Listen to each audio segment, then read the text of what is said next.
Sir నమస్కారం sir. నమస్తే sir junior NTR గారు 2029లో చీఫ్ మినిస్టర్ అవుతారు అని చెప్పేసి వేణుస్వామి గారు ఒక జోష్యం చెప్పారంటే ఆయన గ్రహ పరిస్థితులు చాలా బాగున్నాయి చీఫ్ మినిస్టర్ అవ్వడానికి అని అంటున్నారు. మరి అసలు ఎన్టీఆర్ గారు రాజకీయ ప్రవేశం చేసే ఛాన్సెస్ ఏమన్నా కనిపిస్తున్నాయా? మరి చీఫ్ మినిస్టర్ అయ్యే అవకాశాలు ఏమైనా ఉన్నాయా? మరి ఈయన జోష్యం ఎంతవరకు నిజమవ్వచ్చు? మీ ఒపీనియన్ సార్. అంటే వేణుస్వామి గారు చాలా బలంగా ఒక విషయం చెప్పాడు ఈ మధ్యకాలంలో, చెప్తూ వస్తున్నాడు ఫ్రీక్వెంట్గా. ఆంధ్రప్రదేశ్లో జగన్మోహన్ రెడ్డి గెలవబోతున్నాడు తథ్యం అని చెప్తున్నాడు ఆయన. సో జగన్మోహన్ రెడ్డి గారు గెలిస్తే, తెలుగుదేశం పార్టీ ఓడిపోతే ఆ పార్టీ భవిష్యత్తు మీద రకరకాల గందరగోళమైనటువంటి అంచనాలు ఉన్నాయి. అంటే చంద్రబాబు నాయుడు గారికి వచ్చే ఎన్నికల నాటికి వయసు మరొక 5 ఏళ్ళు పెరుగుతుంది. అంటే ఈ ఎన్నికల వరకు ఆయన ఎఫెక్టివ్గా పనిచేస్తున్నాడు. నిజానికి ఈ ఎన్నికల్లోనే లోకేష్కి బాధ్యతలు అప్పచెప్పాలని అనుకున్నాడు, కానీ అది కుదరకపోవడానికి కారణం ఆయన అరెస్ట్ అవటం. ఆయన అరెస్ట్ అవటము, అరెస్ట్ అయిన తర్వాత పవన్ కళ్యాణ్ వెళ్ళి మద్దతు ప్రకటించటము, ఈ వ్యవహారాలన్నీ జరగటం వలన ఇమ్మీడియట్గా ఒకవేళ ఎన్నికల్లో గెలిచినా ముఖ్యమంత్రిగా లోకేష్ని ప్రమోట్ చేసే పరిస్థితి లేదా ప్రాజెక్ట్ చేసేటువంటి పరిస్థితి లేకుండా పోయింది. దాంతో చంద్రబాబు నాయుడు గారే బాధ్యత భుజాన వేసుకోవాల్సిన అనివార్యత ఏర్పడింది. సో ఈ ఎన్నికల్లో ఆయన ఏదో కష్టపడుతున్నాడు, ఓకే. దీనిలో ఒకవేళ ఆయన సక్సెస్ కాలేకపోతే వచ్చే ఎన్నికల పరిస్థితి ఏమిటి? అప్పటికి ఇంకా 5 ఏళ్ళు పెరుగుతుంది. అప్పుడు ఆయన ఆరోగ్యం ఎలా ఉంటుంది అనేది చెప్పలేం. ఆయన తిరగగలగచ్చు, తిరగలేకపోవచ్చు.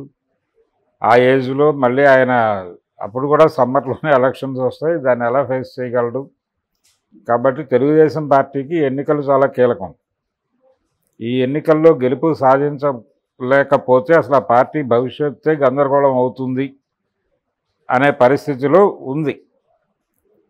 ఇటువంటి కండిషన్లో తెలుగుదేశం పార్టీ అంటే వేణుస్వామి గారి స్టేట్మెంట్ ప్రకారం ఆయన వేసినటువంటి జాతక చక్రాల బట్టి, ఆయన చెబుతున్నటువంటి వ్యవహారాన్ని బట్టి జగన్మోహన్ రెడ్డి గెలవటం అంటే తెలుగుదేశం పార్టీ ఓడిపోవటమే.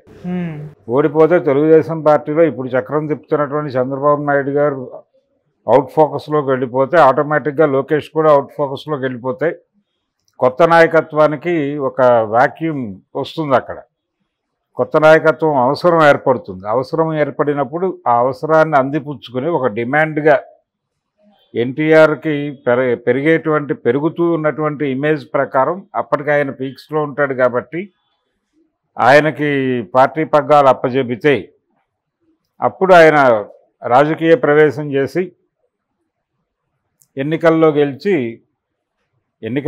గెలిస్తే ఆయన నాయకత్వంలో పార్టీ గెలిస్తే ఆయనే ముఖ్యమంత్రి అవుతాడు కదా న్యాచురల్గా. అయితే ఎన్టీఆర్ని ఎంటర్టైన్ చేస్తారా? నందమూరి బాలకృష్ణ గారు ఉన్నారు మధ్యలో, మరి ఆయన పార్టీ బాధ్యతలు భుజానేసుకోవచ్చు. తర్వాత ఆయన సమర్థతతో పార్టీ మొత్తాన్ని ఎన్నికల్లో గెలిపించి అధికారంలోకి తీసుకెళ్ళగలడా లేదా అనేది ఒక డౌట్.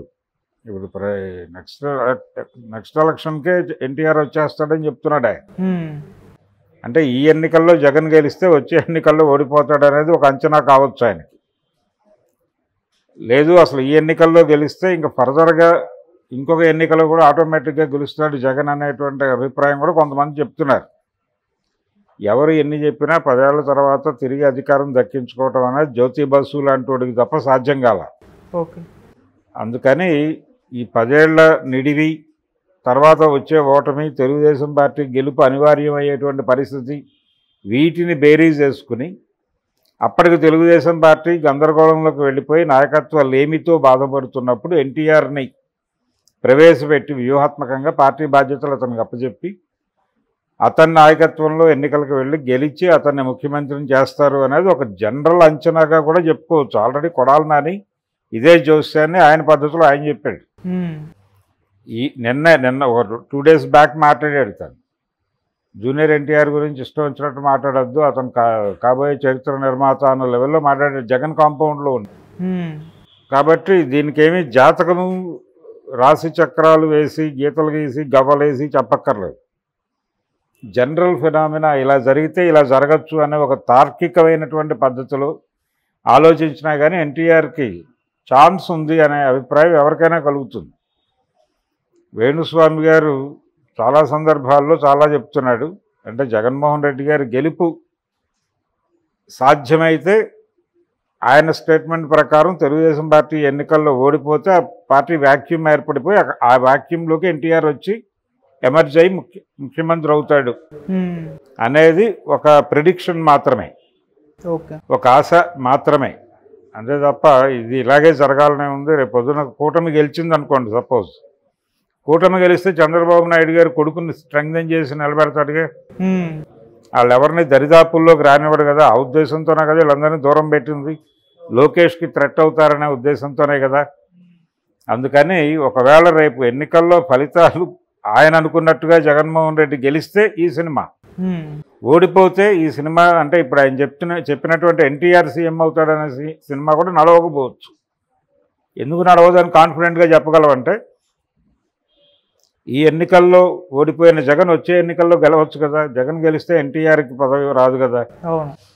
ఆ తర్వాత 5 ఏళ్లకు మళ్ళీ అప్పటికి ఎవరుంటారు ఎవరు పోతారు అనేది వేరే గొడవ. అందుకని వేణుస్వామి గారు తను చెప్పిన జాతకాన్ని తానే నమ్మి దాని ఆధారంగా ఈ ప్రెడిక్షన్ చెప్తున్నాడు. అంతే తప్ప ఆయన పద్ధతిలో ఆయన రాసులు చక్రాలు గతులు అవన్నీ చెప్పచ్చు, తప్పేం లేదు దానిలో. ఆయన అభిప్రాయం ఆయన చెప్పాడు. దానికి ఉన్నటువంటి తార్కికంగా దానికి ఉన్న నేపథ్యం నేను చెప్పా. ఈ నేపథ్యం ఇలా జరిగితే ఇలా అవ్వచ్చు అని, ఇలా జరగకపోతే ఏమిటి అనేది కూడా ఉంటుంది కదా చరిత్రలో. రేపు పైగా భవిష్యత్తు గురించి మాట్లాడుకుంటున్నాం మనం. ఈరోజు అట్లా ప్రిడిక్ట్ చేస్తాం. ఆయన ప్రిడిక్ట్ చేయగలడు, ఆయనకు అవ్వలేసు మరొకటి చేసు ఆయన ప్రిడిక్ట్ చేయగలడు, కానీ అందరికీ సాధ్యం కాదు అది. ఆయన చెప్పిన స్టేట్మెంట్కి కూడా ఒక తార్కికమైనటువంటి ఒక పునాది ఉంది. ఆ పునాది ఆయనే చెప్పినటువంటి జగన్ గెలుస్తాడు అనే ఒక స్టేట్మెంట్. ఆ స్టేట్మెంట్ని ఆయన పూర్తిగా బిలీవ్ చేస్తే ఈ సిద్ధాంతం పుట్టింది. ఒకవేళ ఆయన ఒరిజినల్ సిద్ధాంతమే చెడితాయి, ఆయన ఒరిజినల్ సిద్ధాంతమే చెడిపోయి చంద్రబాబు గెలిస్తే ఏంటి పరిస్థితి?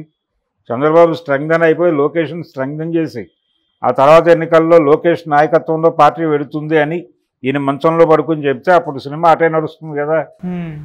అప్పుడు ఈయన చెప్పింది జరిగే అవకాశం ఉండదు. అందుకని జాతకాలకి ఒక పరిమితి ఉంటుంది. ఆ పరిమితి ఎరిగి ఆయన విషయాలు అర్థం చేసుకోవాలి తప్ప ఆయన చెప్పాడు కాబట్టి జరిగిపోతుంది అనుకోనక్కర్లేదు. ఈ నేపథ్యం ఇలా జరిగితే ఇలా అవ్వచ్చు అని, ఇలా జరగకపోతే ఏమిటి అనేది కూడా ఉంటుంది కదా చరిత్రలో.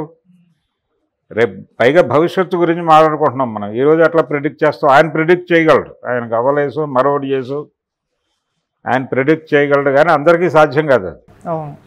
ఆయన చెప్పిన స్టేట్మెంట్కి కూడా ఒక తార్కికమైనటువంటి ఒక పునాది ఉంది.